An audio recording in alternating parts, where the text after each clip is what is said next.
Sushma and Priya. Namaskar, everyone. My name is Priya Hunt. I work as an executive coach based in the UK. The idea I wanted to splash with all of you is about the science behind the spirituality of mindfulness.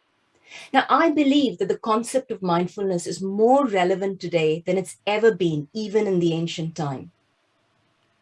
I will start with a story that all of us are very familiar with. The story of a young prince, Siddhartha, who was so perturbed by all the suffering he saw around him that he left his royal luxuries and went in search of the answers.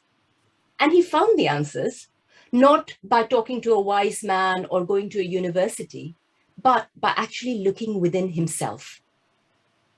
He became Gautama Buddha, the enlightened one, and he founded a spiritual practice that is still followed by thousands of people thousands of years later.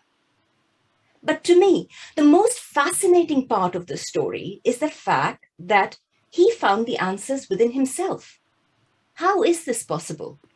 Does that mean that you and I have the answers to all the questions in our life inside ourselves, and all we need to do is be mindful and let them surface?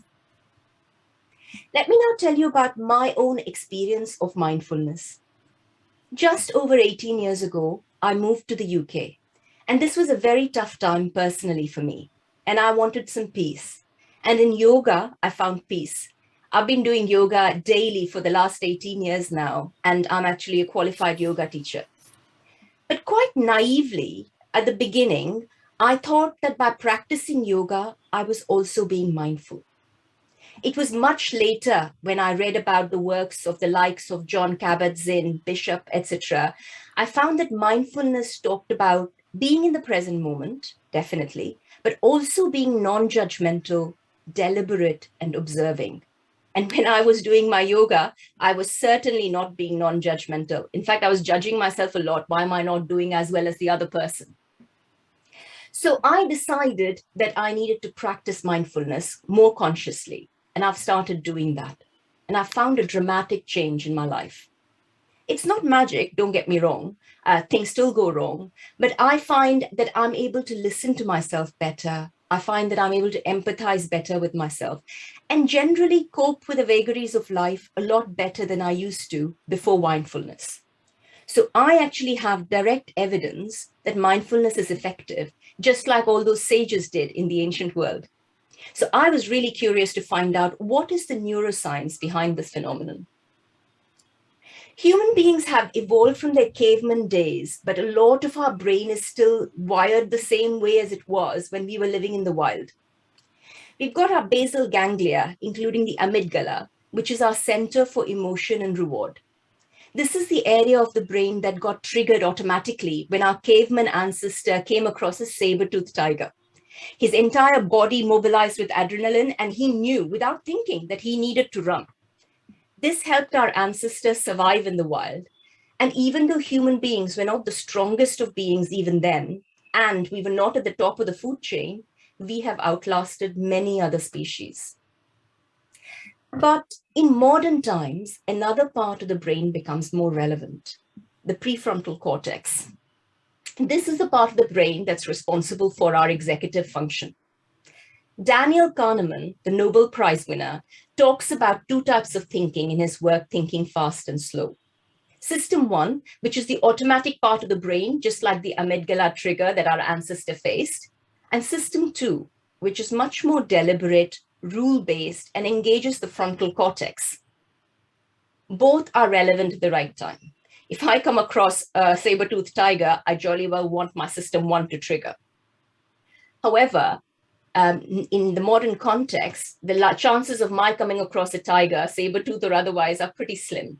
But my amygdala can still get triggered when my boss criticizes my work or my co-workers challenge my decision, etc. But I'm sure you'll all agree that instead of attacking my co-workers or running away, the more sensible response would be to understand their objections, engage with my executive brain, and be able to respond appropriately. Here is where mindfulness can really help. Research has shown that mindfulness activates parts of the brain that are responsible for the executive function, and it actually minimizes the amygdala. This means that we can still feel the fear. However, we are able to observe it, acknowledge the fear, and choose a more suitable response.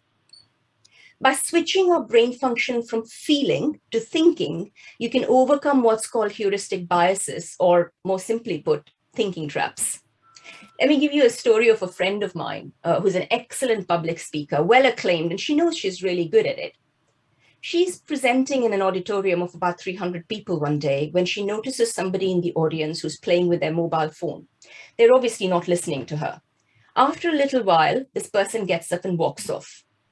And what happens? My friend immediately thinks, oh my God, that's my fault. I must be so boring. None of them want to listen to me. And I must be terrible. This is disastrous. What am I thinking? I'm sitting in the audience. I'm thinking, oh, that member of the audience has had some crisis. But ignore her. Let's just listen to what the speaker has to say. So it's interesting how her amygdala, my friend's amygdala, immediately got triggered and she jumped into the conclusion that it was all her fault. Now, if she was to practice mindfulness, would she not have her amygdala triggered? No, that's not the case. Her amygdala could still get triggered. However, what she could see would be, okay, there might be other factors to play. She might realize that, okay, this is what's happening. My brain's telling me, getting worked up about it, and able to observe and then make a conscious choice to say, let me leave that person who's gone out. Let me think about the 299 other people who are sitting in the audience and paying me a lot of attention at the moment. But this challenge sounds so much easier when I say it to you like that, rather than actually doing it. So for those of you who've read Dr. Stephen Peters' The Chimp Paradox, you will know that the amygdala is your chimp, which is significantly more strong than your prefrontal cortex, which is your human being. So the only way you can overcome your chimp is to accept it, listen to it, and find a habit that you can program into your brain's computer that effectively can help manage your brain better. And mindfulness is just one such habit. And it's like a muscle. The more you use it, the stronger it becomes. In addition to the system 2 thinking, mindfulness also helps us with another aspect, focus. Now, mindfulness is not the same as meditation, though a lot of us confuse the two. You can practice it in many ways. And if you get into the flow state, which in fact, some of the other speakers talked about, you can really feel mindful. I experienced it when I used to dance Bharatanatyam as a young girl. But let's talk about Gopala, the divine cowherd. He's supposed to be an exquisite musician, and he used to mindfully practice the flute with his cows all the time. But fast forward to today, if Gopala were to be practicing his flute, what would happen? He would suddenly start getting messages from his friends, WhatsApp messages, his news feed would be going crazy, he would be getting incessant chatter from all of social media. In fact, there's not a chance that he's ever going to be mindful about his flute playing. In fact, Mark et al. In 2008 did some work where they found that the average office worker gets interrupted every 11 minutes, and then it takes them 23 minutes to get back to what they were doing. What a waste of time, focus, and energy. They can never catch up. Mindfulness can help not by avoiding the distractions, but by becoming more aware of them and therefore choosing your response. Companies like Google believe in this so much that they have incorporated it into their DNA. They even have a position called Chief Mindfulness Officer. I think I'll apply for that job one day. So there's plenty of scientific research to suggest this is really worth doing. But let me share something more practical now. Using my own experience, I'd like to share 3 tips that I have used to good effect in my life, both at work, for my well-being, as well as for my coaching. Number 1 is morning ritual. I used to have my smartphone, like a lot of you, right next to my bed, and I used to wake up to look at my email and get my chimp brain all worked up first thing in the morning. I now charge my devices away from my bedroom and engage in a mindfulness meditation first thing in the morning. This helps me choose how I want to appear in the day and make my own choices before I get into other people's priorities. Number 2, in the moment diffusion. Coming back to a time where my boss or my coworkers triggered my amygdala, one of the things I've found helpful is actually identifying the emotion you're feeling inside and naming it. Coaches who practice acceptance and commitment therapy call this diffusion. So you notice, I'm feeling anger. Okay, I'm feeling fear. By naming this, you're able to disconnect from the emotion and observe it slightly more dispassionately. And number 3, and the most important one, is breaking the cycle. The chimp uses your sympathetic nervous system. And the best way to break that engagement with your chimp is to use your parasympathetic nervous system. And because our human beings are so cleverly programmed, you can't use both together at the same time. And in order to engage with your parasympathetic nervous system, what you need to do is to breathe deeply, especially your out breath being longer than your in breath.